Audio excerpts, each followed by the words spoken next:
दर्शकवृन्द नमस्कार। यति बेला चर्चित टेलिभिजन कार्यक्रम कमेडी नाइट विथ च्याम्पियन्सका निर्देशक विशाल भण्डारी चर्चाको केन्द्रमा छन्। हालै प्रसारित एक एपिसोडलाई लिएर सामाजिक सञ्जालमा विभिन्न खालका टिक्का टिप्पणी भइरहेका छन्। वास्तवमा के भएको हो त? हालैको एक एपिसोडमा राष्ट्रिय स्वतन्त्र पार्टीका 4 सांसद पाहुना बनेर पुगेका थिए।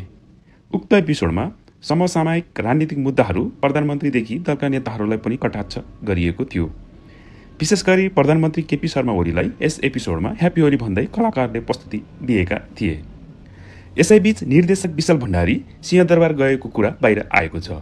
उनी सिंहदरबार गएको कुरालाई लिएर प्रधानमन्त्री कार्यालयले उनलाई बोलाएको भन्दै सामाजिक सञ्जालमा खबर व्यापक फैलिएको छ। हुन पनि सोकी निर्मात्री सगुन पाण्डेले सामाजिक सञ्जालमा सिंहदरबार पुगेको भिडियो हालै हालेकी थिइन्। तर यही भिडियोलाई लिएर केही मिडिया र सामाजिक सञ्जालले प्रधानमन्त्री कार्यालय बुझ्न बोलाएको भन्दै समाचार लेखेपछि भण्डारी हैरानीमा परेका छन्। यो कुराले यति चर्चा पायो कि उनले सामाजिक सञ्जालमा स्पष्टीकरण नै दिनु पर्यो। भण्डारीले बाघ कराउनु र बाख्रा हराउनु भनेर लेख्दै आफू आज होइन हिजो सिंहदरबार गएको बताएका छन्।